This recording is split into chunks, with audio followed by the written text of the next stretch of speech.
वो अपनी अज्ञानता की पहचान दे रहे हैं, ना विरोध नहीं कर रहे, वो अपनी अज्ञानता की पहचान दे रहे हैं। उनको ये पता चला है कि हम कितनी अज्ञानी हैं। आज हम सिंदूर ना लगाएं तो आप कैसे मानेंगे कि हम विधवा हैं कि कुमारी हैं कि शादीशुदा है। मतलब आत्महत्या करने के अलावा कोई रास्ता नहीं था।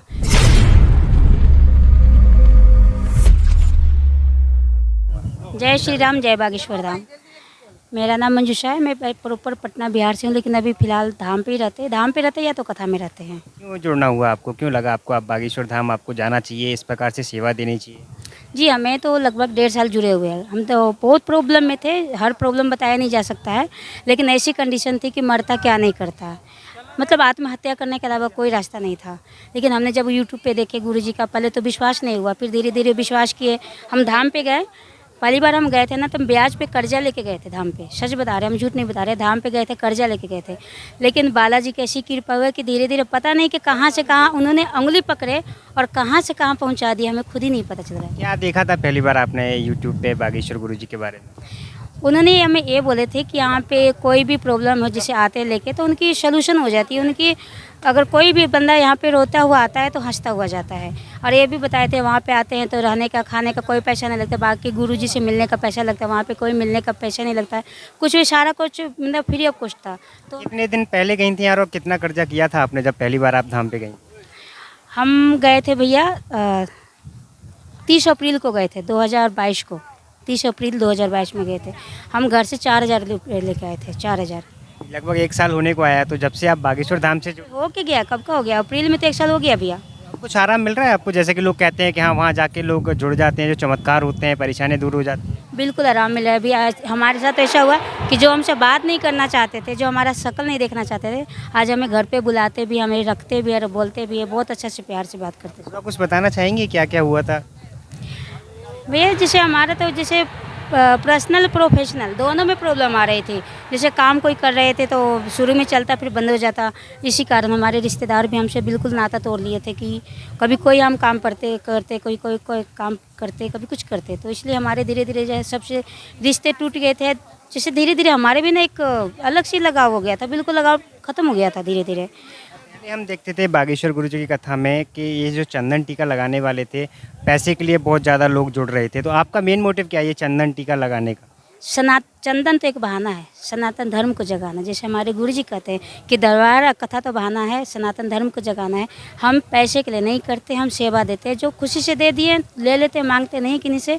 और रही बात कि हमें भैया कथा भी सुनते हैं, अभी हमारा मन हुआ तो थाली रख दी, हम कथा सुनते हैं। हमारा मेन उद्देश्य होता है कथा सुनना, लेकिन ये कर लेते अपना सेवा की सेवा हो गया। सनातन धर्म को जगाने में हमारा थोड़ा सा उसमें भी हमारा भी हिस्सा रहेगा, और अपना खर्चा पानी भी निकल जाता। भैया बाहर में निकलते तो हर तरह के खर्चा होता है। ग्रेटर नोएडा कथा में गई? जी बिल्कुल गए थे भैया। ग्रेटर नोएडा कथा में गुरुजी ने एक बयान दिया था महिलाओं के ऊपर, जो कि आज बहुत ज़्यादा वायरल हो रहा है। आपने भी सुना होगा, जो खाली प्लॉट करके था। तो आप उस पर कुछ प्रकाश डालना चाहेंगे? भैया जो इस बात को मुद्दा उठाए उनको ये बोलिए कि क्या गुरुजी सिर्फ ग्रेटर नोएडा में बोले थे या फिर पटना में भी बोले थे? उनको ये बोलिए कि पहले आप गुरुजी की कथा सुने, क्यों बोले थे, पूरा वीडियो देखें, ना कि बात को बतंगर बनाए। क्यों बोले थे?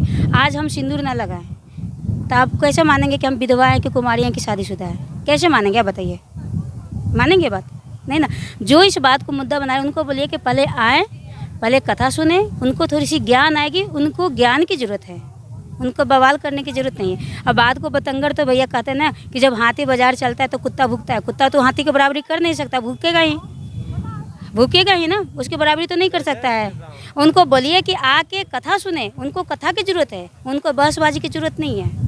आपको क्या लगता है, वो केवल इस प्रकार का विरोध करके बागेश्वर गुरुजी का विरोध कर रहे हैं, या फिर वो जिस प्रकार से सनातन को आगे ले जाने का कार्य कर रहे हैं, पूरे सनातन का ही विरोध कर रहे हैं? वो अपनी अज्ञानता की पहचान दे रहे हैं, ना विरोध नहीं कर रहे। वो अपनी अज्ञानता की पहचान दे रहे हैं। उनको ये पता चला है कि हम कितनी अज्ञानी हैं। अगर गुरुजी बोले हैं पहले आप कथा सुनिए 7 दिन, कभी उनको बोलिए कि कभी कथा में गए हैं सुनने के लिए? नहीं गए ना। पटना में भी आपने सुने थे कि वो बोला था लालू यादव के बेटा कि हम गुरुजी का विमान गायब कर दिए थे। आया उसने? उसकी अलग से सेना भी बना था। कोई सेना देखा आपने? गए थे पटना कथा में? नहीं गए थे ना। तो बताइए ना, उनका सेना उन खुद ही उड़ गए।